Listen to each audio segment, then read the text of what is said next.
everybody doing out there?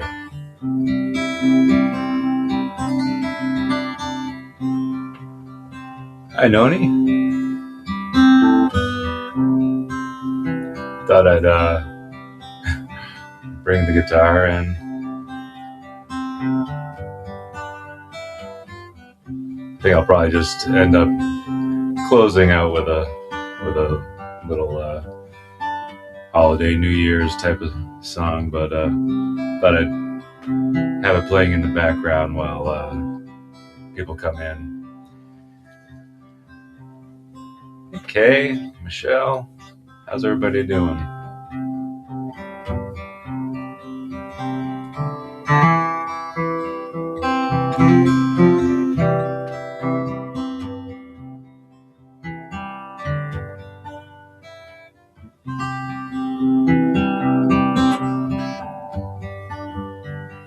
I also have no idea how it sounds.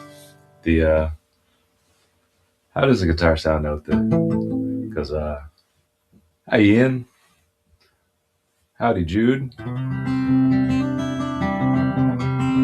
comes through okay.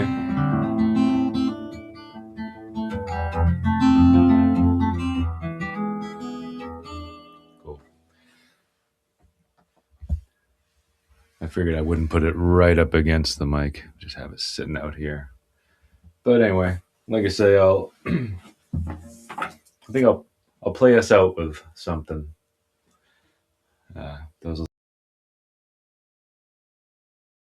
just a little preview for our holiday extravaganza. Morning, Leela. Hi, Michael.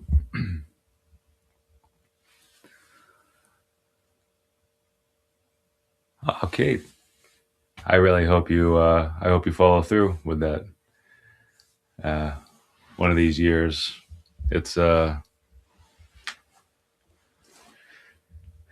it's a nice thing. How high register is okay, but bass is a little echoey. That's good to know. Let's see.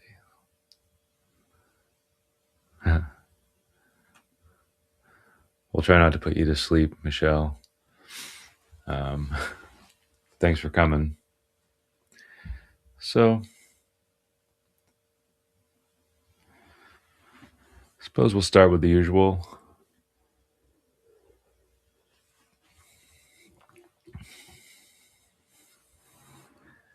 Do a short meditation together, and then maybe we can talk about some things like New Year's resolutions or whatever comes up. We're doing kind of an open topic style live session today. I just obviously was being kind of funny with the title today, and yeah. All right, here we go.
The turning of the year and the turning of the seasons, cycles,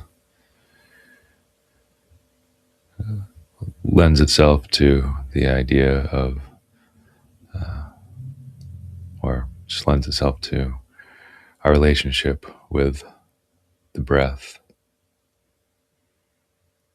and the other cycles as well that we're intimate with. The breath is a convenient one for contemplation and for the helping us get concentrated.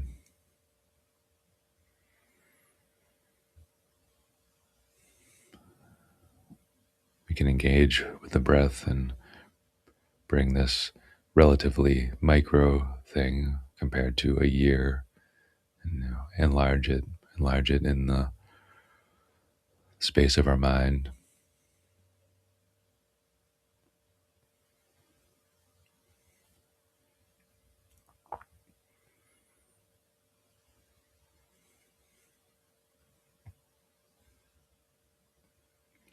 What is it to be truly present at the outset of an in-breath?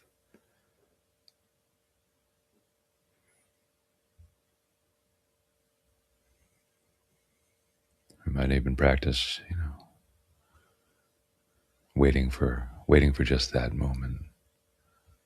All right, that's when we'll begin, at the beginning of the next in-breath, and then seeing how long we can follow that breath up through the peak, the top of the breath. And then there's a new thing to follow called an out breath, the other half of a whole breath.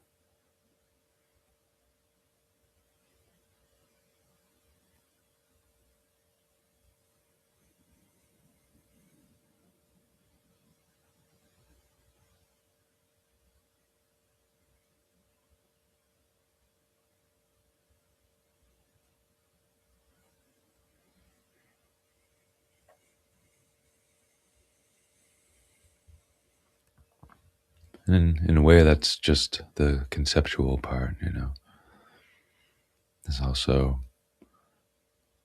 what it feels like, the shape that it makes in our body, the influence that the mind is giving to the breath, causing the breath to be the way it is, and the influence the breath is having back on the mind and body.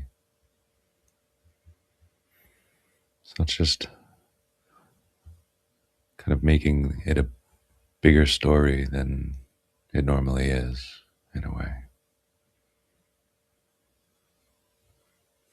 And this is the way contemplation in general kind of works.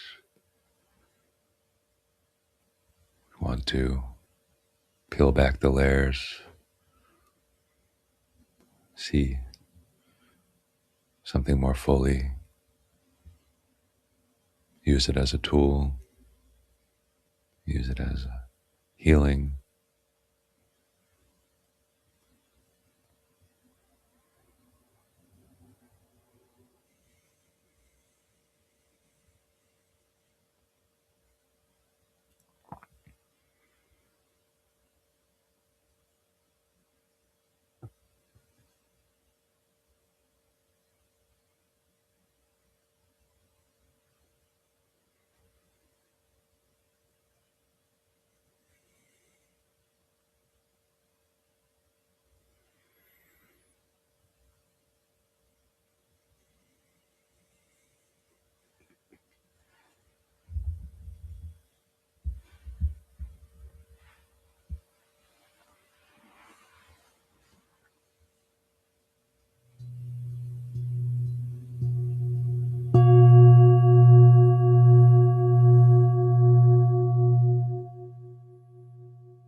Thanks, Jude.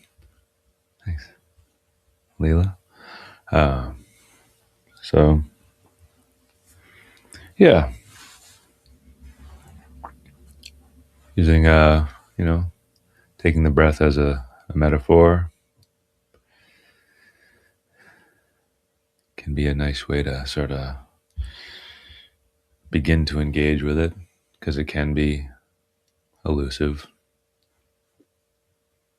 Um, so, what are people? Like I said, this is the name was a little bit tongue in cheek. Holiday extravaganza. I actually felt a little guilty after. I should have at least like decorated more. I should have put up lights and stuff.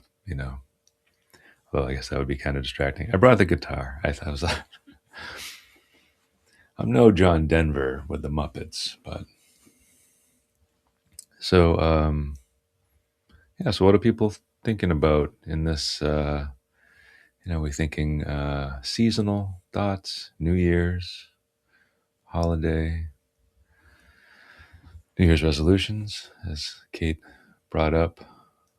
I do think that is whether or not you use the New Year as a resolution. Um,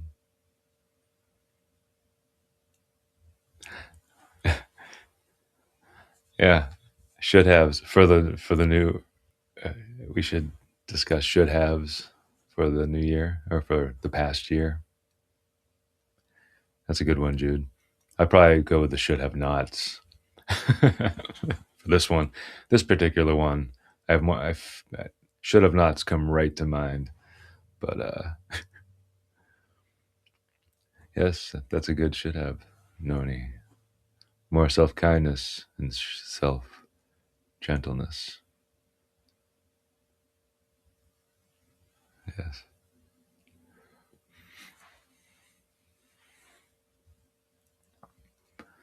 because if we're having it's not so much that we shouldn't have should haves or should have nots. They shouldn't. They certainly should not uh, debilitate us. If they are, then we're not engaged in sufficient self kindness, gentleness. We probably should become be humble and open and put ourselves in a position of learning. I would think. Um, I was listening to a talk about contemplation. Um, and there was a lot. There was a lot of things. You heard me mention contemplation a couple times, and he talked about the etymology. Con with, and templation like temple, like with the temple. And he was talking about like making temple conditions in our minds, in our bodies. The exhaustion of this time of year and the stress of the expectations. Good. Oh, and I missed Jude's. Yeah, more universal kindness and gentleness. Yeah, it's the idea of expectations. It's funny because it does sometimes it seems like if everybody sort of might just agree that we do, like, oh, we don't actually have to do all that, quite all that, but there's a momentum that we have to do that because this is what we always do, and there's something to that as well. There's something to tradition and keeping something going, but yeah, we need to have powwows to with maybe different groups and say, does this still make sense? Is this still meaningful, or are we torturing ourselves going through the motions? Yeah, that's a good the tyranny of the should. I like that, Kate. Yeah,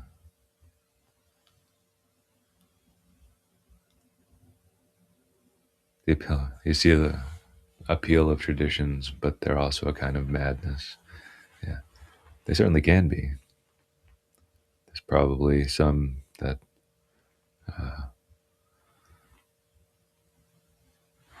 Yeah, it's kind of like doing, because it's both. There are truly some that I wouldn't touch, and there are some that I'm like, I don't even get it. I don't know where it came from. Some are commercial, some are more commercial. Um, but it's kind of like, it's kind of like trauma in a way, like it's kind of a weird way to think about it. But it's like when you did something at one point because you needed to, to protect yourself or whatever, and then it's like still in there when it's not needed anymore, maybe. But let me just, oh, I have to do this. Open this up. Let's see.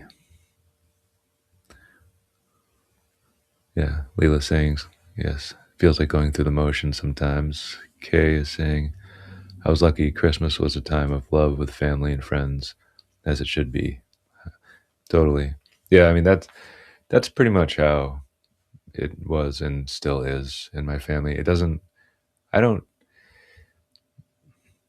I mean, it'd be a lie to say I never feel the burden of it, because we do, we exchange gifts, and like sometimes I'm like, I really can't think of something, and I really don't like to do the like get something just to get something. I really dislike the commercial aspect, but I also like the generosity aspect. So occasionally I get stressed, but in general, it's just with my family as well. It's about getting together, um, and it's nice. I like it.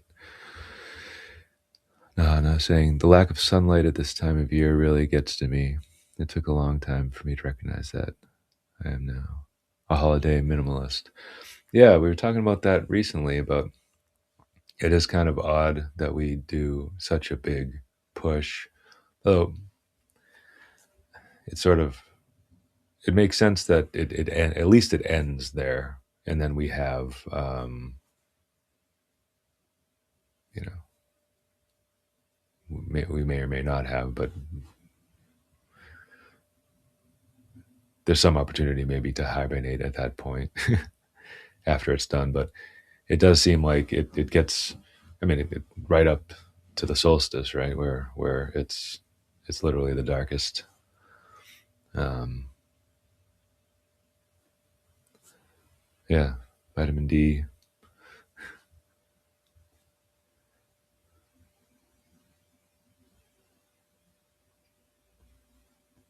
Yeah, it's a lot of work, but if you sign up for it, hopefully you can enjoy it. Yeah,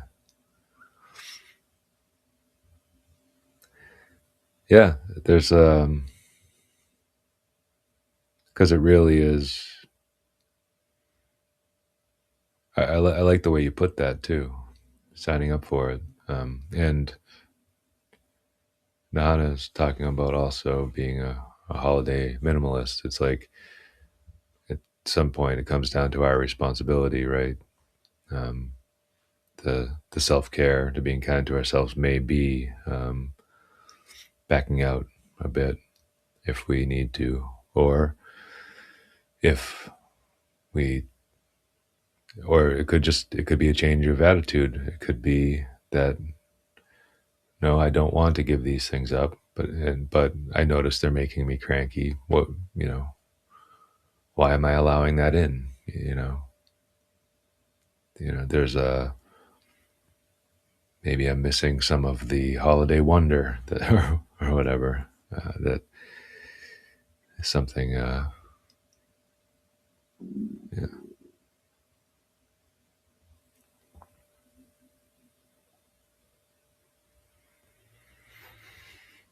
let's see.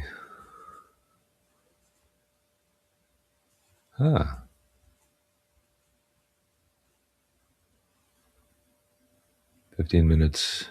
So Jude's recommending like a daylight lamp. That's cool. I try to be out as close to sunrise as I can every morning, the sun is weaker this time of year, but I try to get out there. Um, I've also, there's a lot of sort of ideas out there these days. That, whatever. I don't like the word hacking or whatever, but the, I've heard it said that to some degree, there's a kind of a cold exposure stuff out there right now. I'm not being very eloquent about this, but and this theory just makes sense to me that cold exposure does something that maybe sunlight does at another time of year. I think it's called cold thermogenesis or something like that. But you'd have to you'd have to be able to tolerate the cold. But um, anyway, sort of embracing some of the coldness of the season possibly could mitigate some of the less sunlight. Anyway, let's see. Catch up a little. Boost vitamin D, resets the brain. Oh wow! So Leela has a friend who that's some corroboration on that. I might have to get one of those. I mean,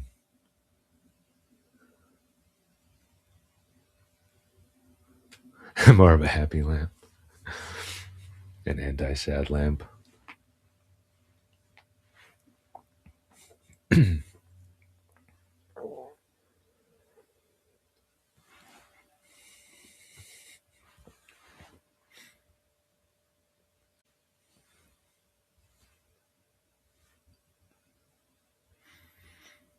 I mean, with the kind of reviews they're getting, I mean, maybe I'll start selling them on my website.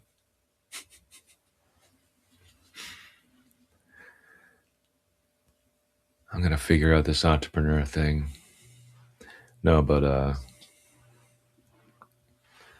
yeah, very major considerations, seasonal considerations.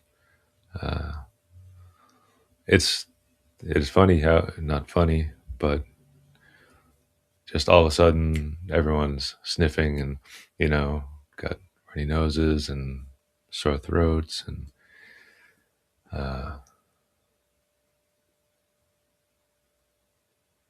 because our relationship, our sort of inside life and commercial life, and it's kind of out of step with the seasons in a way.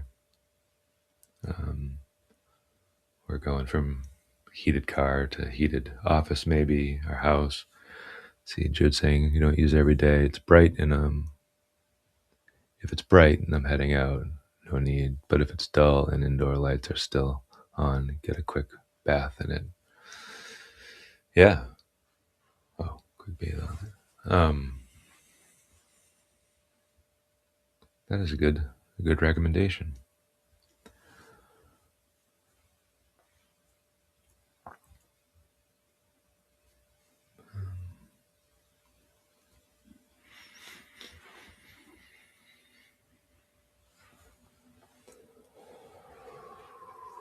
What else? Anybody else have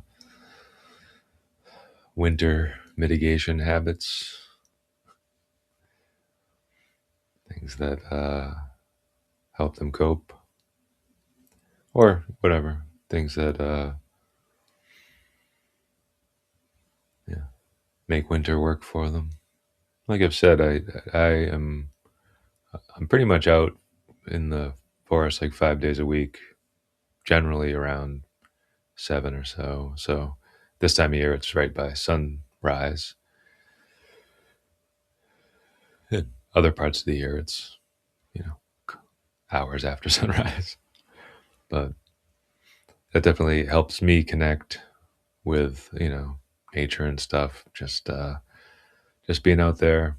I mean, and sometimes it's a little boring. Like I don't always go to the same place, but I often go to the same place.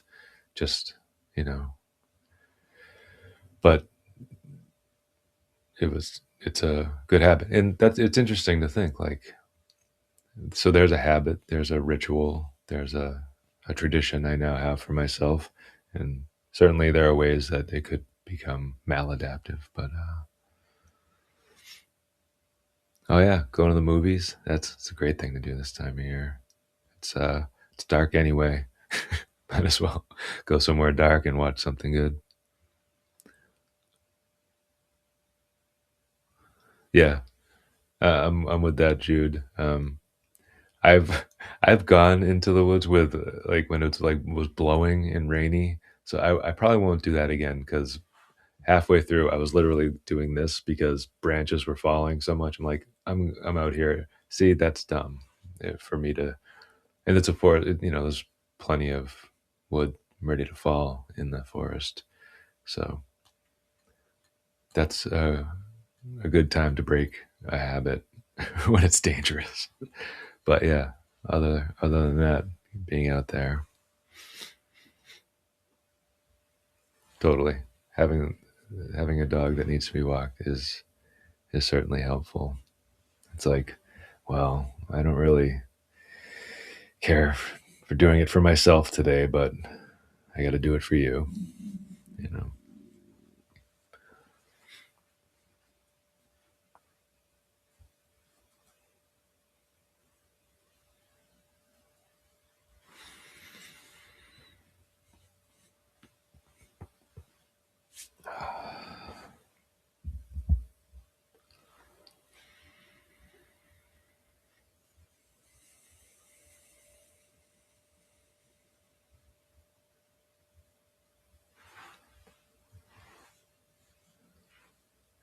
Yeah, for me, the movie thing, I feel like I watch the most movies in the coldest and the hottest. You know, it's either just like too hot to move or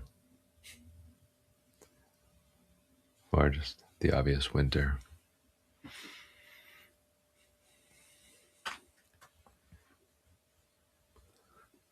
Anyone anyone else? Any other New Year's resolutions? I think I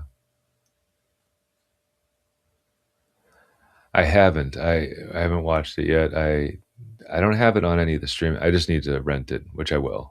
It's not. Um, um, it's not so expensive. Of course, I'll rent it. But last night I almost watched it, and there's this library app that, and it wasn't on that. And then I decided to do something else. Like I like searched for it. You know how that happens. You start to do something. I should have just rented it last night because, but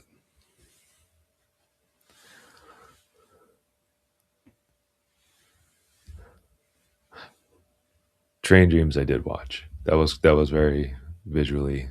That was a pretty one. Um, I should play my guitar. Um, I think I'll do the meditation first, and then I'll bring us out with the guitar. Um,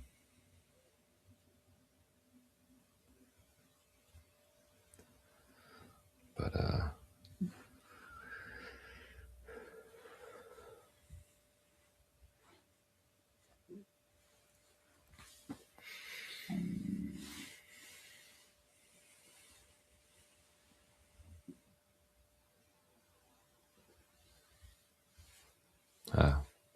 thanks, Jude.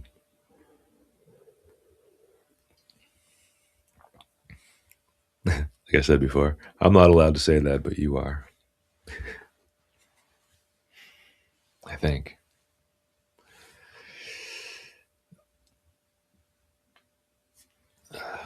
All right. I think we'll do some meditation now.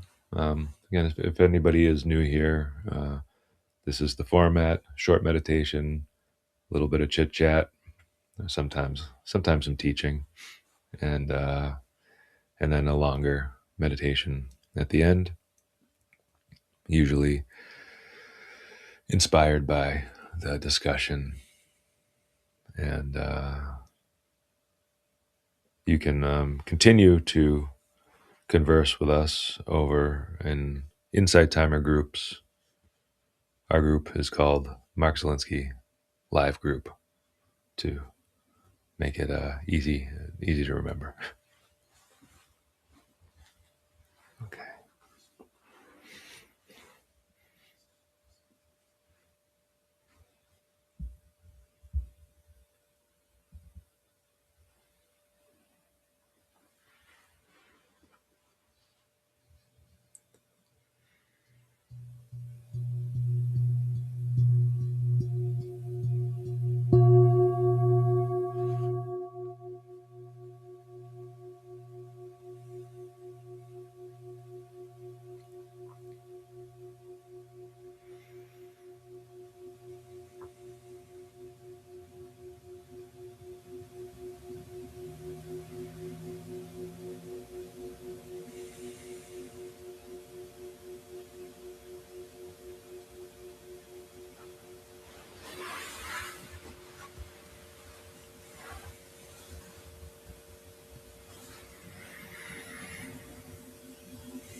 thinking about how different times of year lend themselves to meditation, spiritual practice in different ways.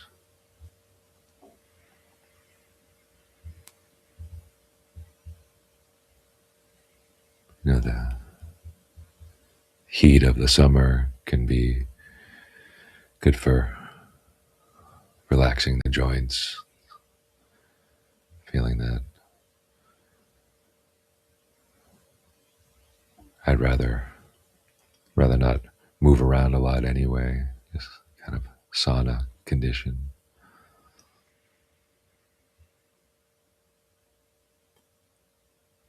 In the winter, there's the dark,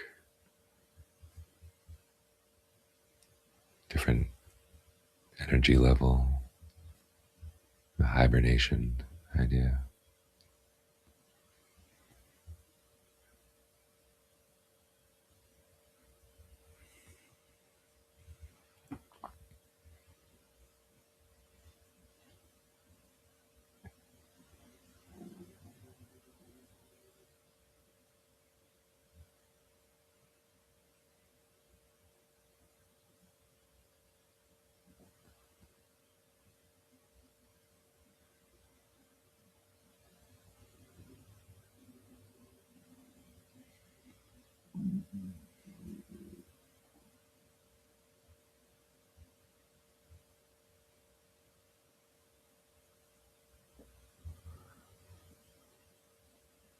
And my mind keeps going back to that idea of contemplation or with the temple or temple conditions. We've heard the phrase, making my body is my temple.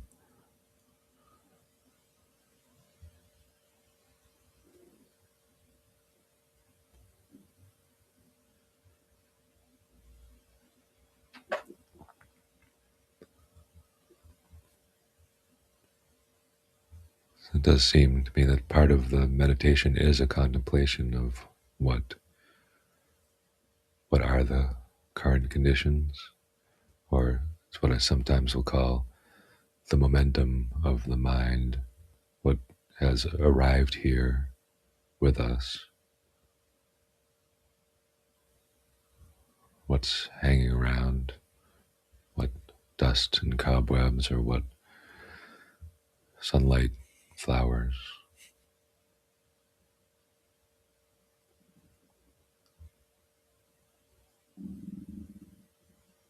And what conditions would we like to foster?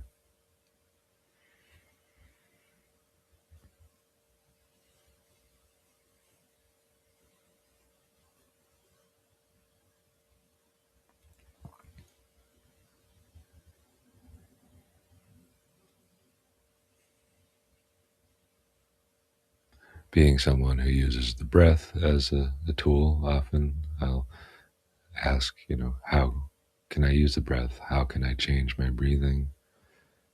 How can I use imagery, a combination of imagination and sensation?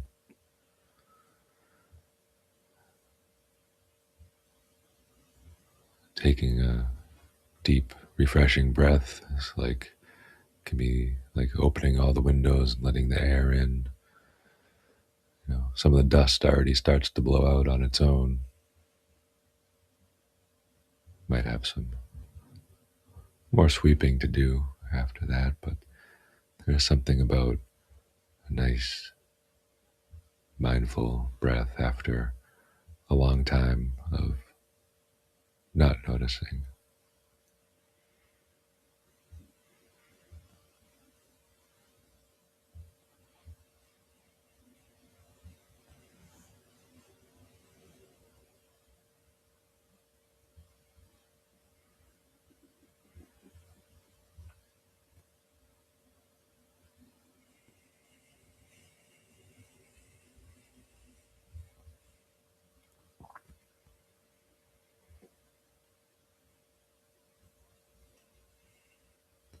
There's another one I've mentioned a couple times lately.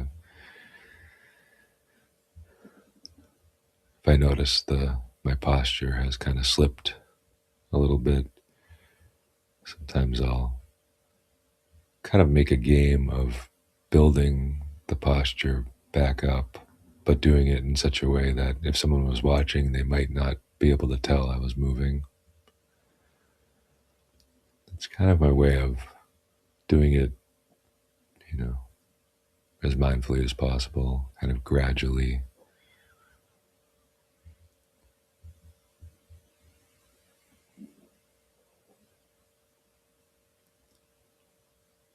There's a lot of kind of games we can play with the establishing of the posture,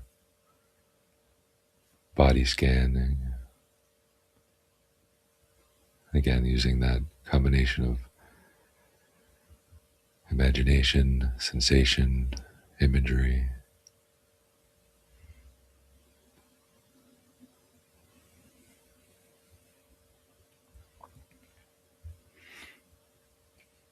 But generally, a part of these sittings are we want to move toward a settling as well.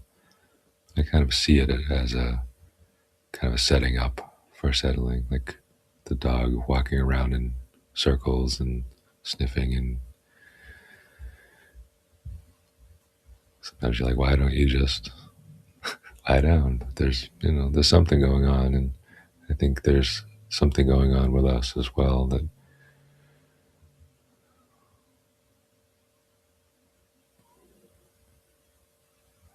we do have to understand to a certain degree the current conditions, understand to a certain degree the conditions we'd like.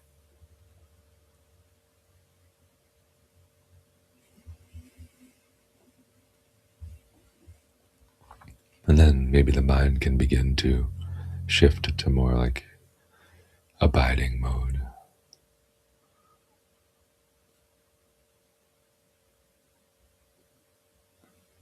allowing mode, allowing the breath to come and go.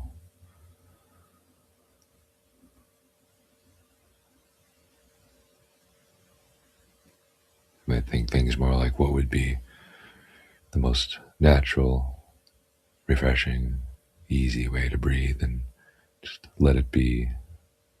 Trust that the body will do that now that we've given it some of the conditions, maybe.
One of the conditions we'll often try to cultivate is a sense of spaciousness.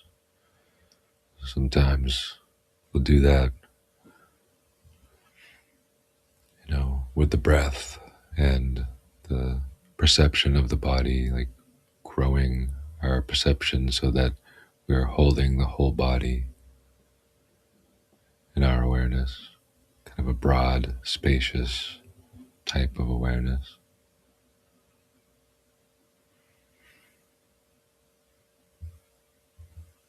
We have the metaphor of the lump of salt. When we put a lump of salt in a small glass, a small glass of water, it makes the water undrinkable. When we put that same size lump of salt in a river, it will have no effect on the taste of that water, the saltiness, because of the size. So making the mind broad and spacious.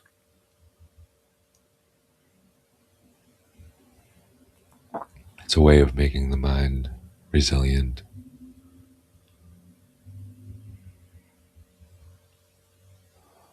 Can encounter the same things and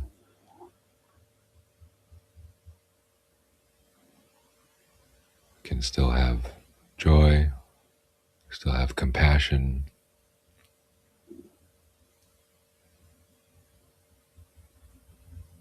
but we don't get our equilibrium disrupted or our equanimity, another way to think about it.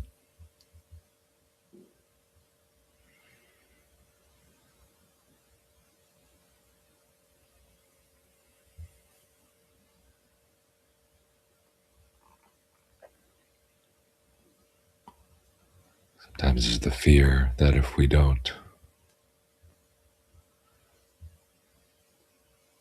kind of latch on and follow through in our habitual steps or habitual reactions to things, that it will get away from us.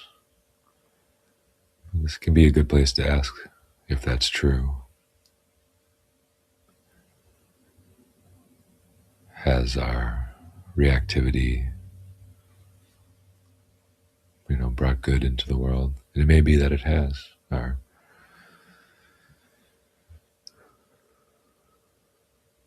quick response can be useful.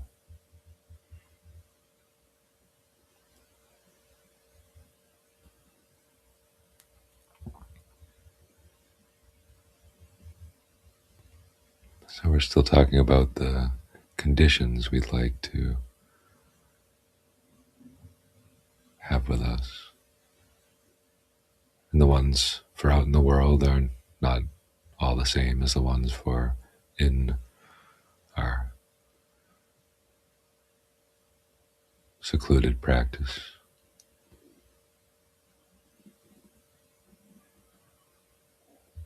But it might be good to consider which ones are universal. What would we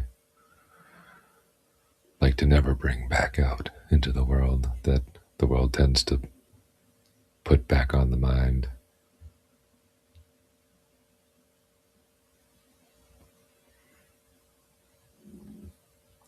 One of the refrains in the Buddhist canon just simply says, putting aside greed and distress, in reference to the world.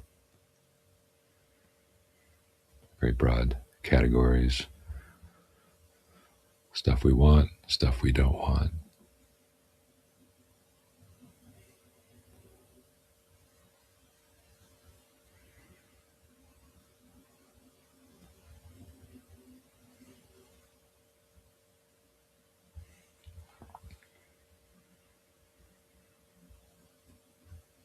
Now we're going to need to take things on and put things down out into the world.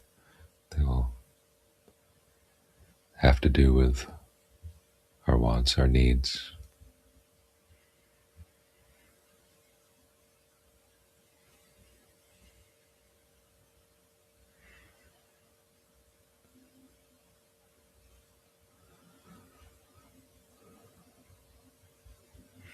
We might ask, what's the lightest way I can hold that?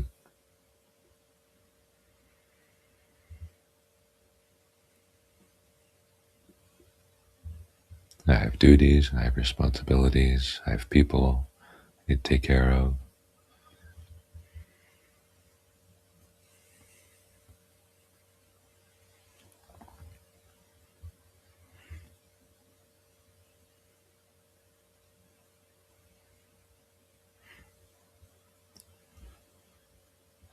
Maybe we don't know always, and we have to be humble and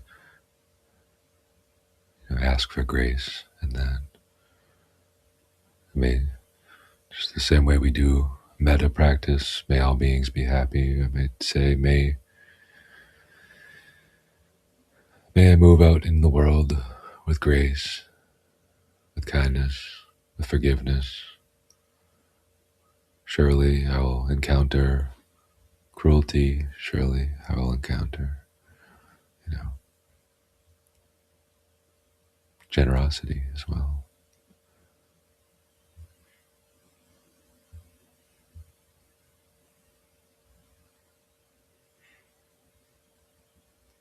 Can we give the grace that we ask for?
Because, excuse me,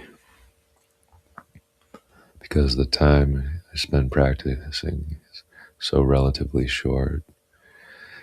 It's funny noticing, like in my day to day, if I set a timer, still having that like feeling sometimes, like surely that time has passed. Maybe I made a mistake when I said it or something. Sometimes it's a comically short period of time because whatever, the mind just does that sometimes, and it's like, wow, it seems like forever. But then I try to like get myself back and just think of just how short a time it is compared to the rest of time, and that it's an opportunity that during another time of day I would love, you know. I'm just able to be silent here,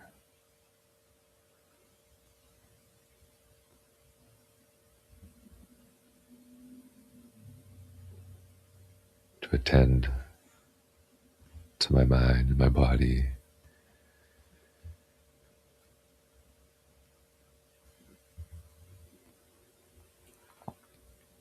And maybe sometimes through meditation we discover that, you know, maybe we have a resolution, and if we give such amount of time to meditation and we only have so much spare time in the day, maybe we have to give a little bit of that time to our something else. But it's something that meditation can also show us. You know, meditation, contemplation, something that it seems like if we watch, you know, the media or whatever, the outside world, it doesn't seem like it's something it wants us to do. Really think about it, contemplate, meditate.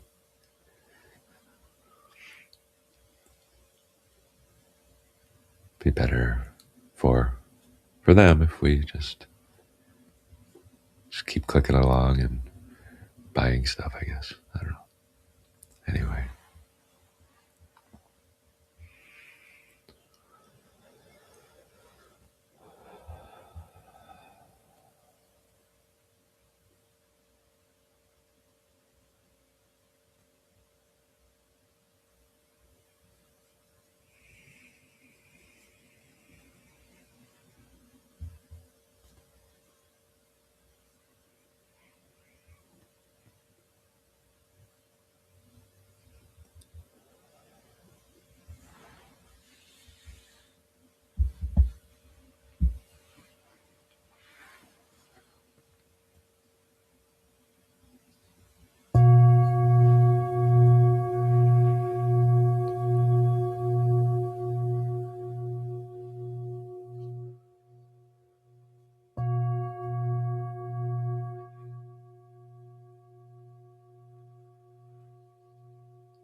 Yeah. My eyes are like really salty. I don't know what's going on. It like really feels like salt. I don't know. If my eyes could taste, I think they would taste salt. I guess that, you know, that is what they say. Maybe I'm over salinated, and so it was just irritating. How you guys doing? All right. Let's see. Jude saying, thanks, Mark. Spot on. I've heard that phrase, put aside greed and distress, with reference to the world so many times, but I've only really been tuning into the first part, the wanting. I've been ignoring the instruction to set distress aside, forgetting perhaps that it's ultimately a choice. Yeah. I've manifested my salty analogy. Exactly, yeah. There's a big lump of salt in my little eyes. Uh, so, it's also, yeah, seasonal, kind of stuffy, just a little bit, but not, you know, it's like level of stuffiness. So you go, oh, maybe I'll conquer this. I'll probably conquer this cold, or it's just going to be like this for the rest of the winter. This small amount.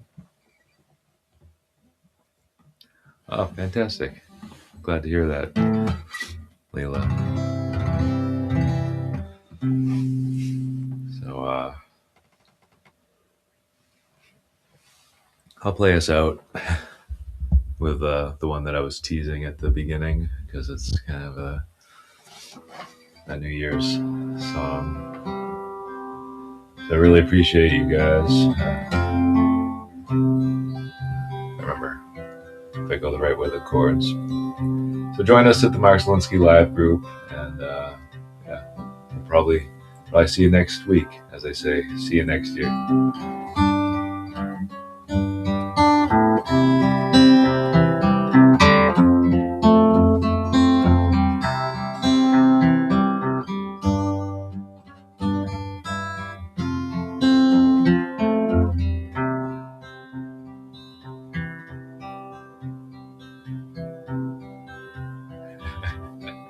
Totally, June. I'm with you there. It still goes back and forth for me. But should old acquaintance be forgot and never brought to mind? Should all acquaintance be forgot in days of auld lang syne?